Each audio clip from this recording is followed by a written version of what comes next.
you go. I have enough of mine. Here you go.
We're going to get started in about a minute, but if you wanted to submit a question, you can scan the QR code and do that. And we might be able to figure out how to answer it.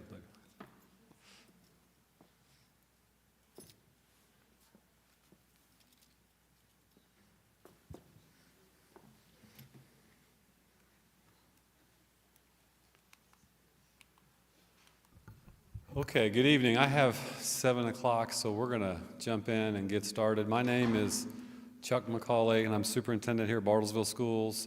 Blair Ellis, where did Blair go? She might have slipped out. I will be sure and embarrass her when she comes back in.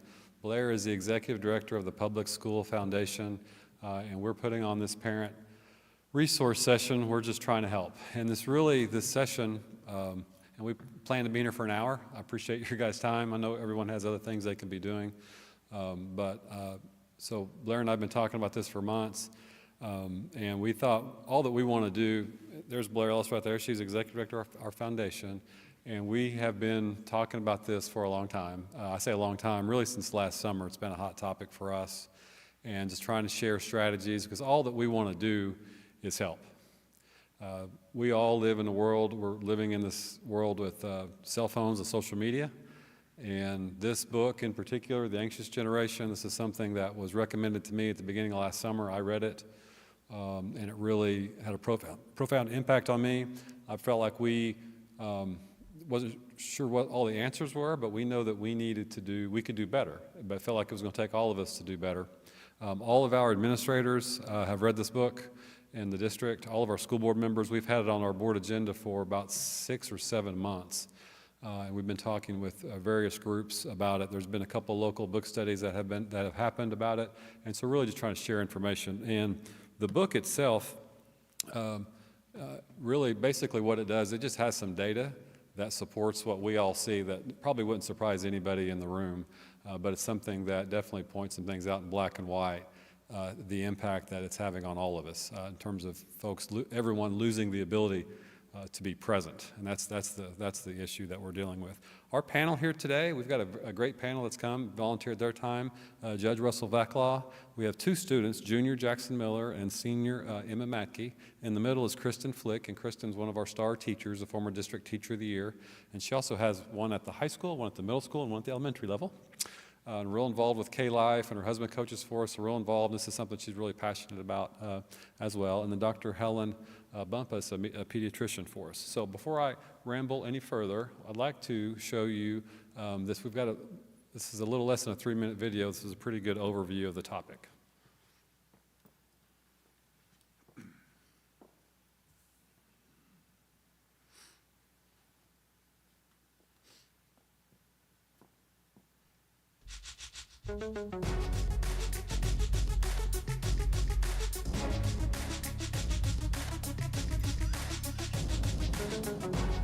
Not only does he have an iPad, he has a Switch, and then he has my phone. Can I see your phone? Okay, Parker, 5 minutes. Okay, maybe just a few more minutes. I said 5 minutes. And then jump off the couch and tell me what a terrible parent I am. I am trustworthy enough, but some people think otherwise. How would you convince me to get a smartphone? All my friends have it. I would be cool, and I'd be able to look busy in awkward situations. We're having an issue with now is the wearable devices. If I hear something buzz, I just don't answer it. Honestly, I like to text my friend in the middle of class. Teachers can't stand the phone. Their life is so difficult. The Apple Watches or other smartwatches can't get the kids' attention. Kids are having trouble with sleep. Researchers followed 9 and 10-year-olds. The kids who were insufficient sleepers had changes in their brain development. This is concerning. The game industry has designed these games to become universes where these kids enter and they don't want to come out to do math. Who wants to do math? It's really common for kids to have a meltdown when they have to get off their screens, their video games. The brain starts to think, oh, they didn't hear me. I need to get louder. Imagine a child in a school hallway and he gets bumped by another kid. If he's been playing lots of violent video games, he's expecting other characters to be aggressive toward him. It becomes much more likely he'll assume the other kid meant to do it.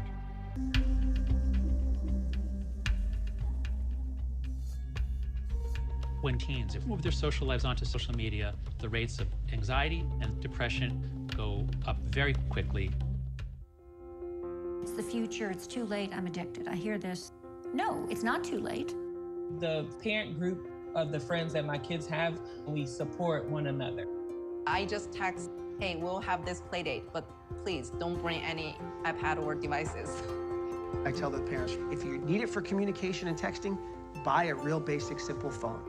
At school, we've all shared. I'm gonna try and keep my kids off of social media until 16. Yes, I'm doing it too. Yes, I'm doing it too. A lot of the conversations are like the moms being like, so we decided this, but all of the dads are on board. These rules are having a profoundly beneficial effect.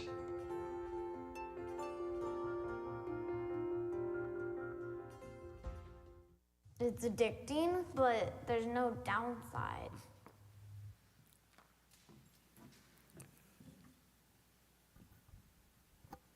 So there's a few things that I want to point out, and just a couple things that I wanted to mention specifically, some of the data in the book. And by the way, we have Blair from the foundation bought 6 copies, hard copies of the book. If you'd like to take one, you can.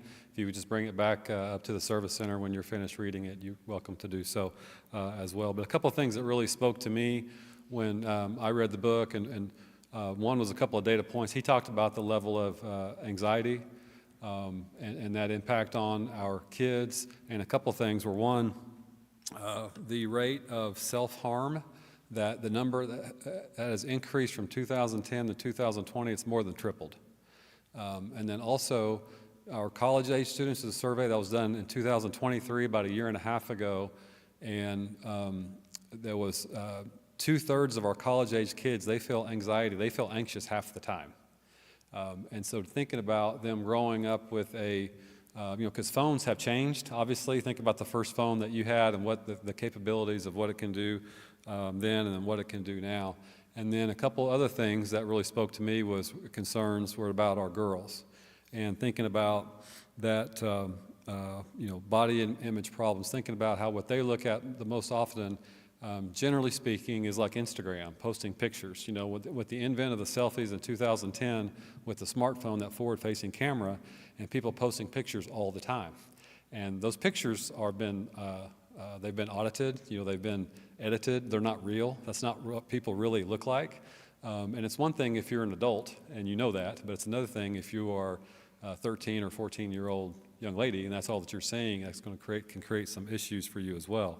And then our boys, for the most part, generally speaking, they're a lot of times more into video games or just on scrolling videos in general. And so there's more and more of a sense of, for our young men, that failure to launch.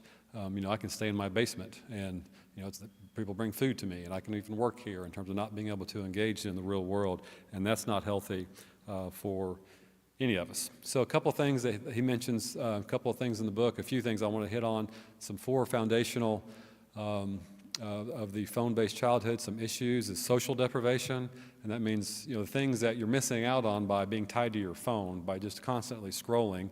and what you could be doing when you could be out experiencing life. Sleep deprivation, that's always been an issue for teenage kids wanting to stay up later, but then when they're addicted to their phone, the challenges that creates. Attention fragmentation, it's really the first time I heard that term, but really resonated with me as well. And then addiction, I think there's some real addiction to that phone in terms of them being all the constant notifications that are received, thinking about what that's like, especially if you're a teenager, when the most important folks to you at that time in your life might be your peers, what people think about you, or more importantly, what they think something that could be negative about you. And so you're constantly thinking about, okay, how many likes did I get? How many reshares? I mean, how many times was this stuff shared? What can I do to get more attention that way as well?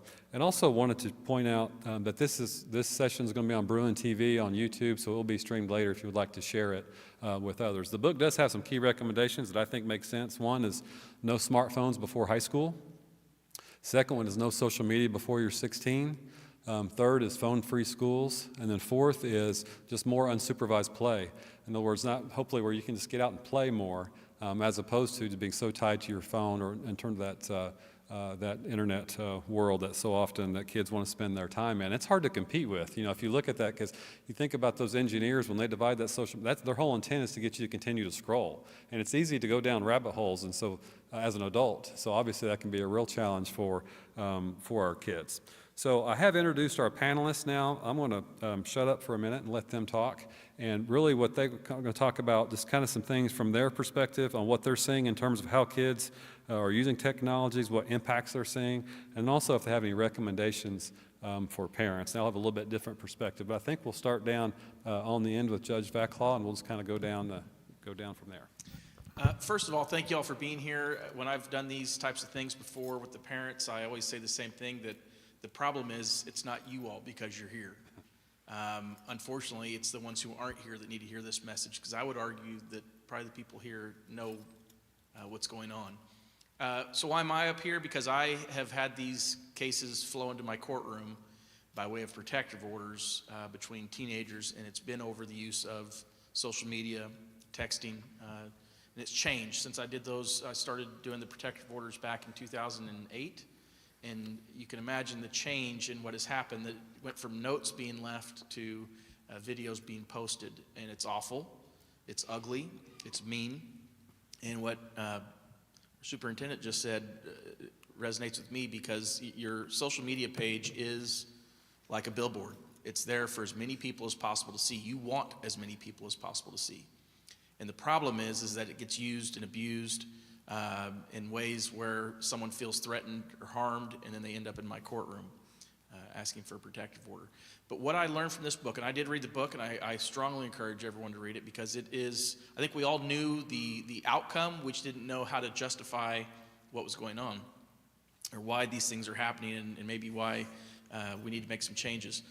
And actually, when I was speaking at Central on Friday about this, what I tell the kids now is be ready for the things that we are seeing here, the phone-free schools, not having social media until you're 16, and not having a cell phone until you're in high school, those sorts of things, because that is what is necessary. The book also talks about how it's like, I think, a tobacco litigation, when we used to sue tobacco companies because Joe Camel was advertising to our children. These social media companies are advertising to our children, and they are trying to get them addicted to it. They want them on as early as possible. They're giving them a timeline what do you call it? Their For You page, their algorithm repeats for them exactly what they want them to see. And the one thing, I have so much I could say, and I want to move on because I don't want to monopolize the time, but what I have seen the problem, and what this book taught me, was what our children lack is actual conflict resolution. So much of this is not them not knowing how to handle a dispute with another student. There's not that time where they get to have the arguments and work through them. It is, I had a situation where they came on a school bus and someone said something rude, and that was the first time I think this child had heard something mean. She didn't know how to resolve an issue or have her feelings hurt, maybe, because there's a fine line between bullying, harassment, and somebody being mean to you. And what I think our kids are not used to because of that algorithm, because that repeated echo chamber that they hear. Sometimes they're just not used to being disappointed and having their feelings hurt, and they don't know what to do when that happens. And then maybe it's the way they respond back with something on social media, the way they might post something about the person who aggrieved them, and then it just explodes. And it gets to a point where people start to worry about their safety and parents get involved. And like I said, I'm blabbering a little bit, but that is how I'm kind of sitting up here. I've been talking about protective orders and cyber bullying and sexting. That one's always interesting. The auditorium gets quiet when I talk about that. But I've been talking about this since about, Carrie, since 2011, about. We've been going into the schools doing that. So that's my role here and what I'm doing. So, If you would, just talk on the kid, when the kids actually have a phone, you want to talk about who owns that phone? Yeah, and I at Central, I raise your hand if you own a phone, right? I asked all the kids this, and they raise their hand. And I'm happy to tell them, no, you don't. You are a minor. You didn't get to contract for that phone. You cannot legally contract on that phone. You cannot legally own that. It is owned by whoever is the parent or guardian. And as parents, when I speak to parent groups, I remind you of that is your phone, and you have every right to control it, to determine what's on it, and to control with apps how much your child is on it. And we've done that with our kid. Not as good as we used to when he was younger. He's 17 going on 18. But yeah, have those apps that you can put on the phone, that you can control which apps they use for how long. You can control how long they're on Instagram, TikTok, whatever it is. You get to control it. And that's your right as a parent. Thank you. Thank you. So as we hand it over to Jackson too, I'll just share with the group. It's a little bit different, obviously, at the school level, depending on the age. You know, at our elementary schools, if the kids have a phone, generally they're upper elementary, it's really not an issue. I mean, it's in their bag. It's kind of a way. At the middle school level, Central and Madison, a little over 3 years ago, they made a change in the middle of the year where basically if kids brought a phone, they had to put it in their locker. And so they didn't have access to it during the day. And, you know, it's funny, I tell the story about Joey, Principal Edson. They made this change in the middle of the year, and I didn't know they were going to make it. And so I heard about it. I pay attention a couple of weeks later. But just to give you an indication is no one ever contacted me because parents were supportive. They were supportive of that, too. So it was a positive thing. Central did not make that change. What they do, they allowed their kids to have the phone. They allowed them to use it like at lunchtime until this year. Dr. Hancock, that's what his predecessor did, so he just kind of kept that going. This year, he made the change at fall break because it was a problem. Because kids, in terms of having access to their phone, because they weren't talking to each other, they weren't playing, they weren't being goofy middle school kids, and you need to be. So at the middle school level, if they have their phone, they're to have it away, not see it. High school is a little different, but the basic rule there is for not to use it in class. Obviously, our kids at the high school level are more mobile. You know, we have a lot of kids go to tech, or maybe they go to college class, or they go to swim practice, or whatever it might be. But that's the general intent, is for them to not have it, not to interrupt class. I personally would love for our high school kids not to have access at all to their phones at all during the day. That would be my preference. When I talk to my student advisory council about when they're contacted, like who is contacting you at school? I mean, they get all these notifications, and a lot of times they tell us it's their parents. You know, the parents are contacting them. And so one questions that I have for them is, well, is that something that maybe you could do before, you know, at 8 o'clock or maybe after? You know, it's a convenience thing, which I get that too. We're used to communicating that way as well. But just something for all of us to be mindful about. So I kind of want to give you an update of kind of where we are. We're talking about different things if we need to. There are some different resources that are available to be more stringent on in terms of what we can do at school. But the reality is we all just want to work together because we do know that we need to, you know, the toothpaste is out of the tube. And so we know that, for example, when you take your ACT test, it's online. When you take your SAT, it's online. When you do your state testing in 3rd grade, it's online. And so obviously there are some things that we do need to do from a technology standpoint to prepare our kids. When you apply for a job, I mean, there's things that you need to do that a few years ago you didn't have to do. And you need to be prepared for that world. But what I feel like our job is obviously to help our kids try to self-regulate themselves and prepare them and be wise about when and what age is really, really appropriate. Okay, so I'll now turn it over to I think a junior, Jackson Miller. I'm Jackson Miller. I'm a junior at Bartlesville High School, and obviously I've grown up with technology. I've had it since I was a kid, so I can't tell you how things were, but I can explain how they are from a student's perspective currently. Phones and technology are a huge part of my life. at home, at school, anywhere else. It's in class, communicating with parents, friends. Sometimes it'll come down to, I need to leave class at a certain time, and I don't know exactly the details around that, and I have to find the details during class. And so having a phone where I can instantly talk to anyone is immensely beneficial, but it also has its set of drawbacks, I would say, for me personally and my peers on just as a group. I know personally in my own life, I find myself on my phone more than I probably should. Sometimes it'll be you come home, you're just too tired to do anything else. You open up Instagram, YouTube, whatever it may be, and you just scroll, and you don't see the hours go by, but they go by, and you get behind on things that you meant to do, and there's a term that people our age say called brain rot, where you feel, and you feel it. Sometimes you feel like your brain is rotting just because you're consuming so much garbage that it doesn't benefit your life at all. But I think the really difficult thing with the issue, what I find difficult especially, is navigating the difference between the phone as a tool and just as an escape, because it can be a tool. It is very useful for the communication I stated earlier, and also for when it came to, I was studying for ACT, SAT, that sort of thing, just being able to get on your phone quickly and do like practice problems, that kind of thing, that helped me a lot because I could just pop them out in the middle of the day. And then, but it feels like your phone wants to drag you in a lot of the time, especially with notifications. It's just, on a lot of apps, I turn notifications off just because I know with Instagram, like, I'll get pulled in if I don't. And you feel, it's hard to make a change because you know what's wrong. You know, it's so simple, it seems I could just close the app and I could be off of it. But it really isn't that simple. It's, like he said, it's engineered specifically to keep you on there, and to go against your biology of your brain, it's very difficult, and it ends up making you feel inadequate most of the time. And this sense of inadequacy sort of builds within you until you see yourself as the problem instead of the phone that's pulling you in relentlessly. And so that's sort of what I see.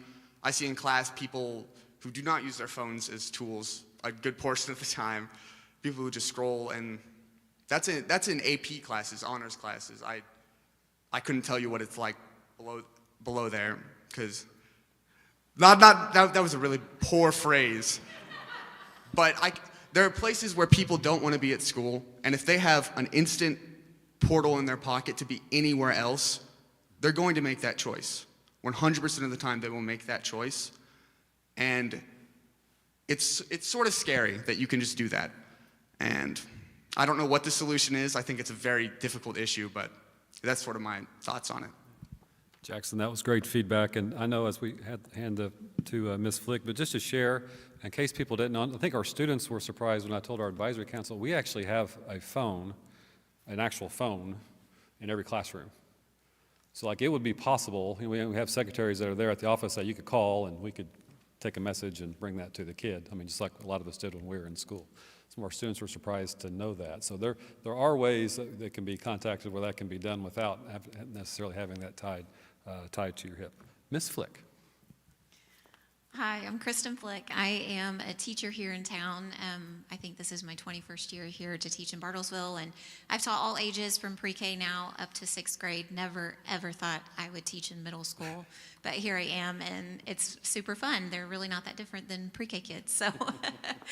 But I also have 3 of my own children at home that range from age 8 to 18, so very spread out. And I feel like I'm very passionate about this topic, but I feel like I have kind of a different perspective coming at it from multiple angles. And this is a very multifaceted, layered, complicated issue that we're dealing with technology. As a teacher, I do feel that it's my job to equip my kids with the ability to use technology so that they're successful in school and college and career, wherever they're headed, that they have the digital tools that they need. However, I also want to teach them to be people and to have self-control and be able to regulate themselves and be able to think critically. And so it's a balance as a teacher to keep those things kind of in a 50-50 range. And phones, I'm grateful that Central has made that change this year. I only had to deal with it from August to fall break with the phone, and I did notice the one day a week I have lunch duty. Before fall break, so many kids just sat there and ate by themselves, watching YouTube on their phone, full sound on. It was very sad. And I would walk through, I would try to tap kids on the shoulder, make conversation with them, ask them questions, and they would nod and go back to their video or their game, whatever it was. For boys, it was generally games, or YouTube. For girls, it was generally scrolling on Instagram or trying to make TikToks in the corner. Nothing good was coming out of any of that. And once they made that change at fall break, now all of a sudden, they're talking to each other. They're in big groups at a table. They're laughing. It's a completely different atmosphere in that cafeteria. I also don't see them as much in the classroom. There are a few that try to bring them in, and I won't touch them because I don't want to have to be liable for them, but I'll tell them, go put it in your locker, or you're laying it on the counter on your way out or by the wall. But generally it's a fight. They don't want to get rid of it. But guess what they don't have when they have their phone with them? Anything else, a pencil, a Chromebook, their work, nothing. But they have that phone, they know exactly where it is, but they don't have anything else. As a teacher, I can tell you that generally the kids that don't have one, or they have one but they have limits, or they don't have social media, they are generally more successful in school. They just are. They are able to have a conversation with me and look me in the eyes. They know their parents' phone number memorized. They know where their work is. They just are generally more together. They have those executive functioning skills that we need kids to have. The kids that are tied to their phone, I don't know that they know what class they're in. So that's as a teacher. As a mom, I have watched my oldest, who just turned 18, be isolated because she doesn't have the same things. So that does bring about a very real issue for the kids that we try to put limits with, which we know there needs to be some limits, but there will be repercussions. I've watched her be left out of things.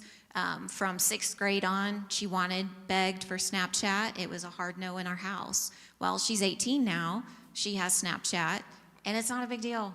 She really doesn't care. She uses it to talk to friends, but it's really not a huge deal anymore. But we had to fight that fight. We had to say no every year and know that, hey, we're going to be the bad guys. I'm going to be the mean mom. My husband's going to be the bad dad, and that's okay. That's worth it if we're protecting her from something. Nothing good is coming from that app, nothing.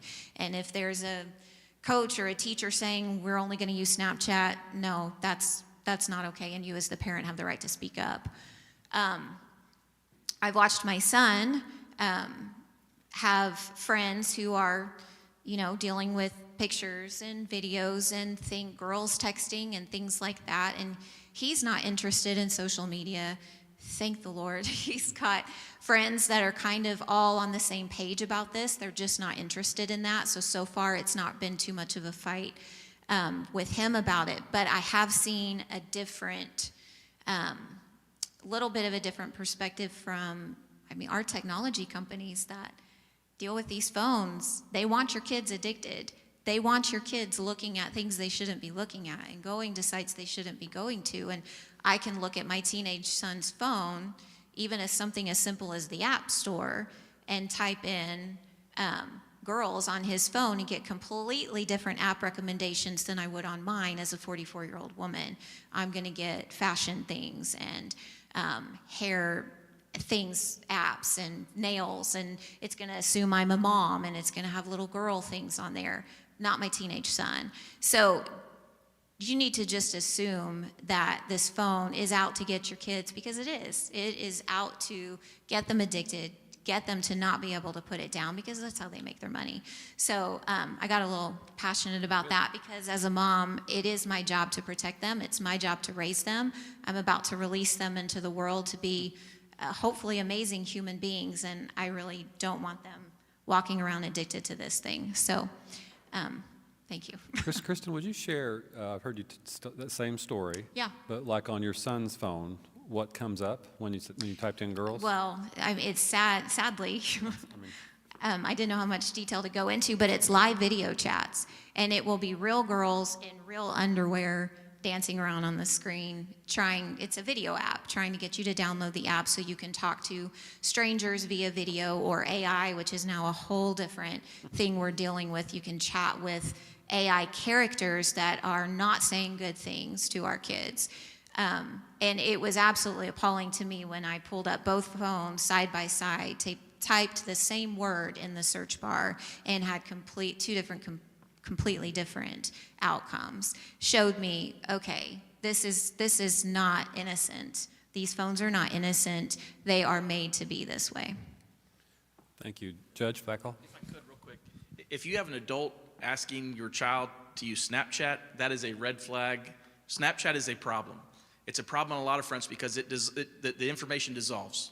So, especially with teenagers who are using it in the form of sexting, conversations that take place on Snapchat can be dissolved with no record, no connection, and nobody can see them. So no adult, and I've been certified for refereeing, for coaching, for all these different things. There's no way that you can pass a background check if you hear information or receive the education they give you that says that any adult should be communicating with your child one-on-one at all. That's one of the things that you're taught before you can get certified, licensed to do some things, anything with children as a coach, as a referee, whatever. Snapchat is a problem, more so than TikTok, because kids can communicate, and the pictures that can go back and forth that there'll be no record of. And that creates a problem because that is distribution of child pornography, and that's a whole separate issue. And with Snapchat, the evidence is gone, and it can be done. And so, yeah, you said Snapchat, and red flag. So Judge Fackel, for a parent's sake, I've got a kid and something, middle school kid, someone sends in something that you see and you know about, what should they do? Yeah, I always get this question, especially when we're talking about in terms of sexting. If anybody doesn't know what sexting is, it is the distribution of an image or video that is for the purpose of sexual stimulation, but it's of a child under the age of 18, any child. It can be consensual between two kids. If anything like that happens and it ends up on a phone, you got a problem. And children have been put through the juvenile system for having those things on their phone because it is possession of child pornography. Any image for the purpose of sexual gratification of a person under the age of 18. On Snapchat or on something else or on text, if that gets sent and your child receives it, they are in possession of child pornography. And 10 years ago, law enforcement didn't really know what to do with this. Schools didn't know what to do with it.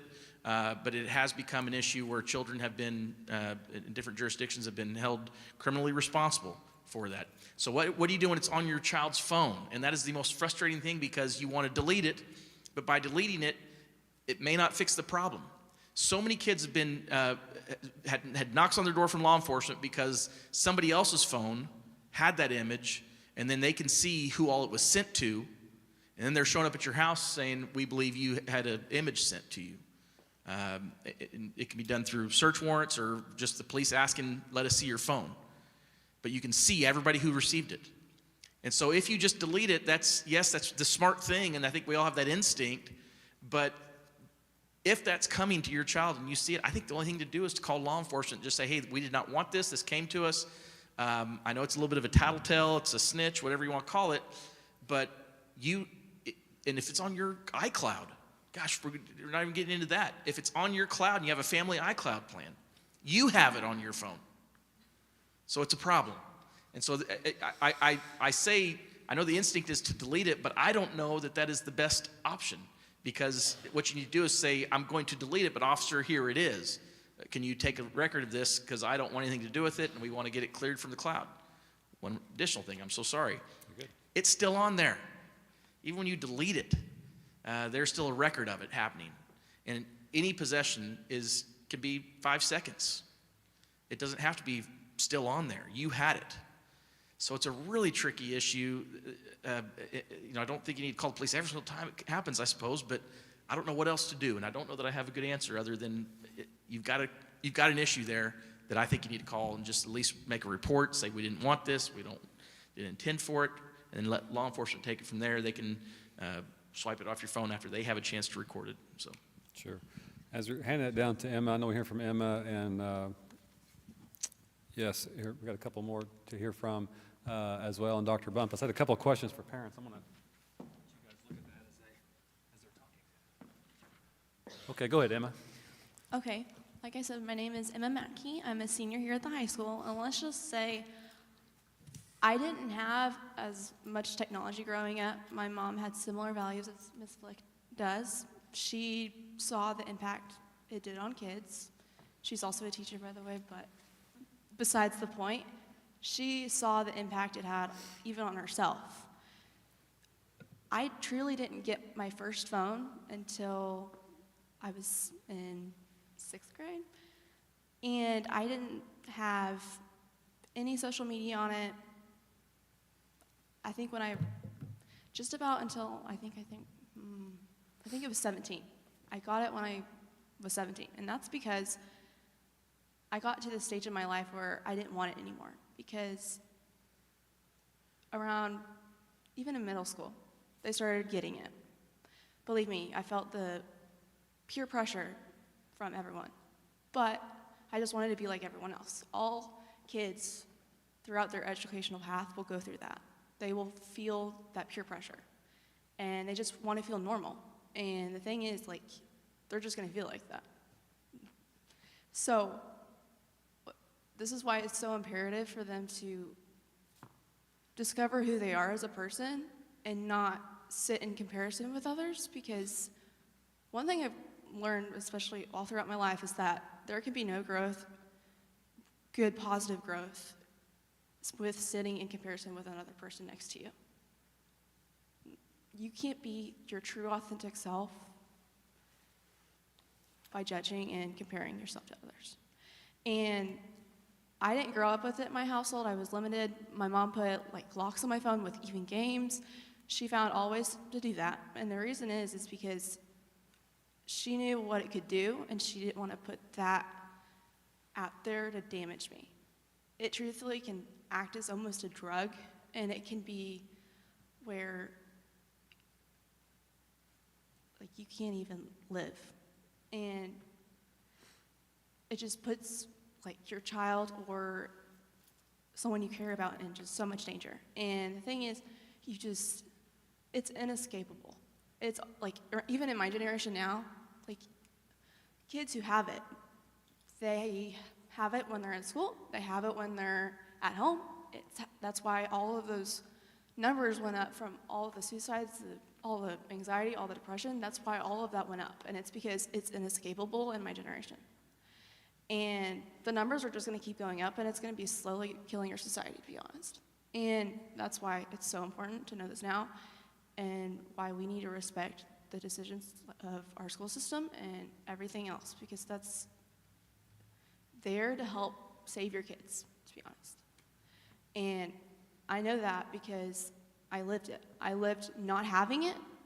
I've lived getting it when I finally became the age responsible to be able to properly use it correctly. I didn't get it until I was 17, and at first I didn't even want it. I got freshman year, I kind of wanted it, kind of didn't. Because the only reason I kind of wanted it is because I felt isolated among my peers, and I was tired of it. I was tired of being looked at in the eye and not being talked to. I got really tired of it. It was rude and disrespectful, and I was tired of it. So that's why I wanted it. But then I started listening to my mom. I started just observing people around me, my peers. And I started to see what was wrong and it wasn't necessarily my fault. I understand I make mistakes, and I sometimes am not my best self at all times, because I've gone through some stuff that it just changes you, and it can change your outlook, and but whenever you see your peers act like that and you feel isolated and you feel anxious because you don't know if you're on the other side of the camera. I even was told today that why someone wouldn't act in a pep rally at during our high school assemblies is because she doesn't want to be videoed. And that is how self-conscious and anxious our kids in our schools are, is because they don't want to be judged. They don't want to be set in comparison with another person. And that's why it's so important why they need to be limited. And it's just, especially for kids our age. It's because you need to find who you are. To be honest, this year is the first year I've discovered who I truly am and who I want to be. And I know in elementary school and middle school, I sure wasn't ready. They may think they're ready, but they're not. Because my mom even told me that whenever I started getting into high school, because I've been that type of kid who's had their plan ready since probably the start of 6th grade. So, like I said, they may think they know themselves, but they truly don't. And you don't want them to be influenced by negative things on the internet. You want them limited by it, which it's completely the parent's decision, but you don't want them influenced in the wrong way. They need to find who they are, who they want to be, so they can be the best versions of themselves.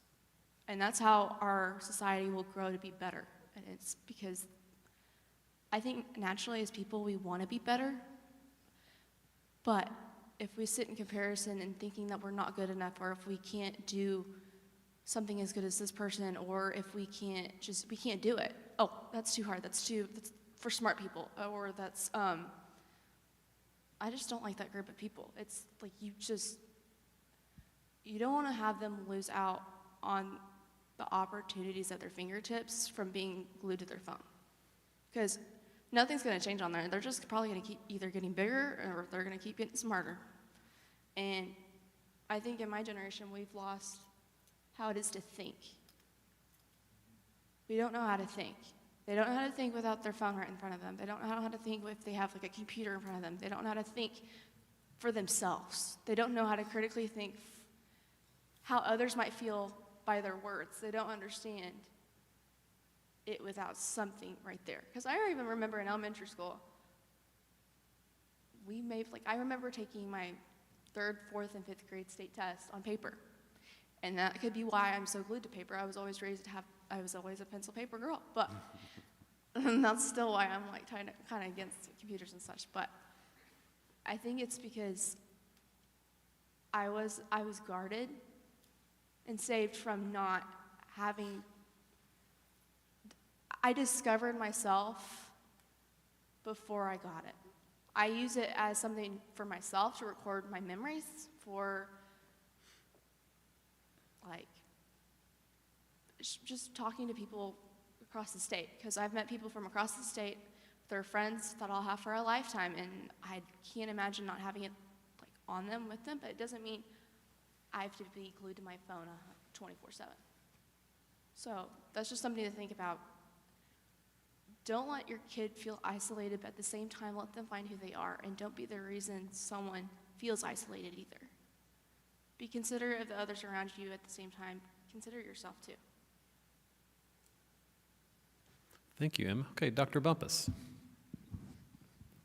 I'm Helen Bumpus. I've been a pediatrician here for over 30 years, and so clearly things have changed beyond my comprehension, really, in this time. All of our 4 children went through this school system, and it was quite different when they were here than it is now. And that's something that I may not be the best expert on how things are now, but I appreciate what all of you have said, and I thought, what can I uniquely bring to this panel that the other people here aren't dealing with on a day-to-day basis? And the 2 things I think are the most important is that we have an epidemic of unhealth in our society, and especially in our kids. And that is not only physical, we've talked about the psychological things, the self-harm, the depression, the anxiety, which is rampant.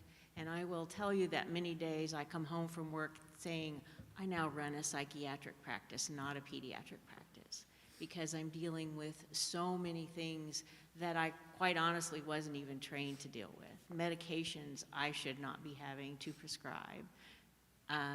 So that's one aspect. Then the self-harm, I try to always have my teenagers not be wearing long sleeves, because we see thousands of cut marks on some arms or their legs or their bellies or wherever. That's one kind of self-harm. Obviously, I've also had high school students who have been, if you can call it, successful in their suicide attempt. And that's one of the hardest things and one of the biggest failures, I feel, as being somebody who's been close to them for many years. So there's the unhealth that I think, and then we have the obesity that's related largely to screen time, but also to the second thing that I want to talk about, and that is the, in contrast to what you've been doing, Kristen, and probably the rest of you on this panel, is experience, but that is the unwillingness to set limits. It's hard. The kids on the video that you showed at the beginning, they weren't happy about the limits that were trying to be set, but people aren't setting limits about anything, much less screen time. They're not eating together. The kids are taking their food and going to their rooms, or they're not ever eating at home. So there's no place for family conversation. And then they're not setting limits about their screen time. I think the all-time high of one of my high school students was 18 hours a day on some form of screen time. Obviously, sleep problems were addressed already. I deal with this literally every day. I think this sort of addiction thing that we see is also feeding some, not only of the anxiety, obviously, and depression, but attention issues, which often we have to treat with medication because there's not any other way in this realm to do that. And so I don't have a lot of answers. I have a few, and I think, whoever can keep their kids in some other activity as well, particularly sports, music, art, chess club, leadership, anything outside of the classroom that supplements that takes a lot of time. I would venture to say that if any of you have kids on the swim team, they do not have time to be on their cell phones when they're getting up before 5 o'clock many days a week. They're not on their cell phones all night. So that's sort of an extreme example of an athletic requirement that takes a lot of time. So that's kind of where I thought I could add a few things too for all of you. Yeah, very good. I really appreciate that feedback. A couple things that I wanted to mention, I've talked about. One thing for parents, just to follow up with Dr. Bumpus, I highly recommend kids need to be involved with other humans. And so they need to be with other people. And we have all kinds, we had our enrollment night for our incoming 9th graders, and they need to be involved. I don't care what they're involved in. When we talked about sports, obviously I'm very concerned about the health and well-being, just the obesity of just people.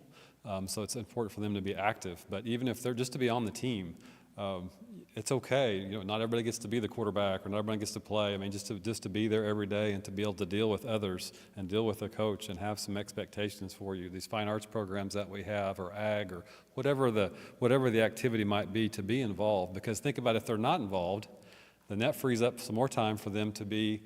What are their options to do? So many times it's very easy for them just to do the mindless scrolling or to be involved with things that interact with not humans. And that's not healthy for any of us. A couple things that I've seen in my lifetime, I'm 54 years old, and the big changes that I've seen is smoking is one. My parents' age, everybody smoked. You could get a pack of cigarettes in a little machine at the side, at anywhere. You could get cigarettes anywhere. Well, that's changed in my lifetime. Now you have to go and you'd have to show them your ID if you're going to smoke. It's known that's not a healthy thing to do. Seat belts and car seats are another thing. When I started driving, I didn't know there was seat belts in car. I had a car that had a seat belt. Now you think about that, how crazy that is as well. I personally I think the impact of social media and this is going to be the next thing that our kids that we're going to have to deal with. It's the next thing. Because our kids just aren't ready to deal with the whole world. They're growing up with that, and that's not healthy for them. However, that's the world, and so we need to help prepare them for the world and hopefully continue to talk to them about some different options with that. I think we had a question, or you guys might have had some other. We're doing good. We're 7:47, so we got 13 minutes. So if you guys, parents, want to talk, maybe speak to that, or if there's anything else, Blair, if you'd bring them up. I had mentioned earlier, Chuck, you were just talking about this, that at some point it's going to be litigation or legislation that changes it. Australia, I think, has just begun where kids cannot have a social media account or a cell phone before 16. They've gone that far, seeing things like this book, and making those changes, because that's what has to happen. Also applaud what we're doing here in Bartlesville. I don't think kids need to have phones in school, period. And I know that can be a bit of a stress for parents or for kids. That's a great first step, and I applaud it. I think one of the things that I see again in my courtroom when it comes to kids is the fight, right? And it's usually something that's over a boy or a girl or something silly like that. But what you see on these videos that the kids take is they'll pull out their phones and they record it, and all you see is the fight going on and then kids with their phones out. And they have that out, and they don't do it to document, to be, hey, I want to be a good citizen and hand this in so we have some evidence of this encounter. They have it so they can put it on social media. And taking that out we have plenty of cameras in our schools. We don't need their cameras to do this. And it would really, I think of in terms of bullying, what it means to a kid who got beat up or attacked, and it gets repeated over and over again on social media, on different people's pages, and all the likes and all the funny comments. I could share with you from my courtroom the text messages, the social media pages where these horrible, ugly things are being said. And sometimes it's somebody who thinks they're being funny even, but it's contributing to this environment of harassment and bullying. And you'll have to forgive me, because I've been doing this at the schools, and so I have like an hour's worth of stuff that I'm trying to put in to short little conversations here. But somebody asked a question about our experiences, and when I saw that, we have to understand and take accountability that we are not that good with our social media accounts. We are not that good on the internet. Look at the adults and the conversations that they're having. It's no wonder the children are doing the exact same thing and saying ugly, mean things to each other. It's on TikTok, Facebook, Instagram, the comments that adults are making. So let's not just point the fingers at the kids and say they're screwing up. We're screwing up. And I think we have to take ownership of that. Yeah, thank you. And I'm guessing Ms. Flick might have something to add too, but just a couple things I know that I wanted to mention. On school-wise, we've had to make some changes and make some adjustments. Just a couple years ago, we're talking about if we did have a virtual day in terms of sending Chromebooks home with elementary kids, and we stopped doing that this year. We limited our number of virtual days as well. I think that's one thing, and when you know better, you do better, and so we're trying to do better on that as well. Also mentioned there was a little bit of research, a data point to the judge's latest point about parents. I know there was some research that was done in Highlights magazine for young kids in 2014. It was 10 years old, and it talked about 63% of them, they couldn't get their parents' attention. And the question was, why? What were they doing? Well, the parents were on their phone. And so, we all see that. I supervise a lot of adults, and it's a lot of adults with these same issues. If I go out to dinner, I see families and they all have their phones out, and that's not healthy. And so it's important for us to model that. I think about during the day, even when I'm driving, I'm going to OnQ to get my afternoon iced tea in the middle of the day, and how many people I see with their cell phone on their driving. They're driving, looking at their phone while they're driving. Adults. These are not kids, these are adults. So that's just not healthy things. I bet Kristen has something. Who knows what she has to add? How did you know?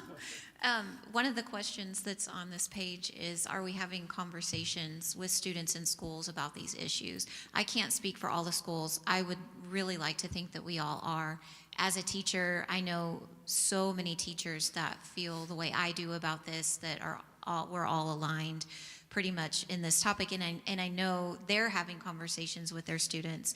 And I did want to share one just personal story in my classroom that just happened earlier in the year. We have an advisory class, and Heather Davis, phenomenal teacher, wrote lessons for every week for the entire school year at Central for our advisory classes, and I'm pretty structured and rigid. I don't miss a single one because they're very good. But one of them was focused around this, and I just opened it up for conversation with my 6th grade students. They're 11 and 12 years old, and I was highly encouraged by some of what they had to say, because the video that we talked about addiction and phones and how dangerous they can be. And so I just opened the floor to, you know, what is it like in your house? How many of you have a phone? What do you do? And they took off with the conversation. But quite a few said, I'm not allowed to have it in my room. Well, that's a rule we have in our house. Our kids don't take them to our room, to their rooms. My 18-year-old, on her 18th birthday, she now gets to have it in her room. They can't have their Chromebook in their room. Again, it's you know, we're talking phones. Chromebooks can be a whole issue as well. It is wrapped up all in this. But I had a few say, I don't have the internet on my phone, or I don't have social media, or my mom reads everything on my phone, so I know she's going to be checking it. They had great things to say, but what caught my attention was one student who is typically a discipline issue, very intelligent girl. She's my project this year. Beautiful, smart, athletic girl. She's not involved in a single activity, not a lot of support at home. I see her sitting there just listening and taking it all in. And after 6 or 7 kids had shared their stories, how they manage phones at home, how their parents help them, she raises her hand very respectfully, which is not like her, and she was very serious, and she said, she's very well spoken. She said, Miss Flick, as I'm sitting here listening, I'm recognizing we don't have anything like this in place in my house. She was teaching the class for me right there. But she had a major light bulb moment that, oh, my house, my lack of rules is not what everyone else is living. There's a different way. And I said, well, if you don't have those rules at home, can you put some of these things in place for yourself? And she said, I think I can. And I said, what's one thing you can do? And she said, I can put my phone in a different room at night because I liked, if I can't sleep, she said, I have trouble sleeping. I can't turn my brain off. I get on my phone and it'll be 3 o'clock in the morning before I fall asleep. And she would sometimes fall asleep in class because of this. And so I said, you know what? That is an excellent idea. Why don't you start that tonight? And if you come up with more, let's talk about it. So our kids are becoming more aware, and those kids who have things in place like this to help them, to protect them, to set boundaries, they are talking about it, and it will spread. It will rub off on some other kids, so. Yeah, it is, and I think we've made tremendous progress this year just by bringing this forward. I think our staff overall, I know we talked about this at our back-to-school rally. I've met with all of our staff, and they felt more confident. It's not just being I'm the gripey teacher on getting away with your phone. I mean, there's real reasons why there's no reason for kids to have this access. Panelists, do you guys have anything else to share here? We're about to ramp up. Jackson and Dr. Bumpus. I was just going to say one thing real quickly. As Judge Vaclaw said earlier, we're kind of, in my words, saying we're preaching to the choir here. How are we going to take this to the vast majority of our people who don't have the resources that many of us have or had when our kids were being raised? What is even just the courage to be responsible? It takes a lot of courage to go against the will of your kids, but how are we going to take this to the ones just like the little girl in your class who realized that she was insightful enough and had the, again, courage to bring that up in front of peers who might think differently. But those, unfortunately, people like her are the majority, not the minority, is what I'm seeing for sure. And I have a couple of resources I wanted to, one is commonsensemedia.org. That could possibly be included in somewhere. This deals, we don't start this problem in 6th grade or 12th grade. We start this problem when they're 4 years old. This particular site deals, I believe, with more the younger kids, but we need to start there. And then another one is healthychildren.org/media use is a great resource. You actually can develop your own plan, your own family plan on this site. So those are just a couple of things that I came across. Very good. Thank you, Dr. Bumps. Jackson? I'll keep it brief because I'm sure we're all watching the clock right now, but no one wants to be on their phone as much as we are. I mean, the data, it's scary to look at, and nobody wants to be on their phone. So we need to make it as easy to get off of it as we can. There are certain things where there's the social implications of my peers. They're all on their phones, so I'm going to be on my phone too, obviously. But then it goes further to at school. it's almost necessary for me to be on my phone. I'm in athletics, I'm in the fine arts, even into things like speech and debate, and even into like the math classroom, where I have to take pictures of my assignments, and simply taking it on the picture of a Chromebook, it's almost not fair to my math teacher, because it'll be low enough quality that she won't be able to read my writing. And so I almost have to use my phone in all of these different facets of my life. And so if we can limit that as much as possible, because any minute, any second you're on your phone, that's opening the window for notifications to pop up, to drag you into the things that suck you in and get you hooked up for hours. So if we at school and even at home can minimize the amount of time that is necessary to be on our phones, then we can, I think, make an overall positive change. Thank you, Jackson. Always like to end with the student. Blair, do you have anything else to add? So thank you. So we are right on time. I did want to share that over the next couple of weeks, we're going to be, I'm not sure we'll have all the availability of all of our panelists, but we're going to host one of these at Central Middle School and one at Madison Middle School. They have some enrollment nights, so please share. I don't care whether you have kids in school or not, whether kids that age, elementary age, whatever. We just encourage people to come because all that we're doing here, we just want to help. That's all that we're doing, and we're just trying to share. This is the world that we live in, and we want to help make things better. There are some additional resources. Carrie Eichelberry in the back, she has a handout. If you wanted to take that with you, you may. You can please do that and help share that. And also, we're going to leave this up for a minute. Just a quick survey, if you wanted to share or have some suggestions for us to help our message, whatever that might be, please do that. You're not going to hurt, trust me, you won't hurt my feelings. If we need to do some things differently, we'd be happy to do that for the future. Once again, thank you for your time.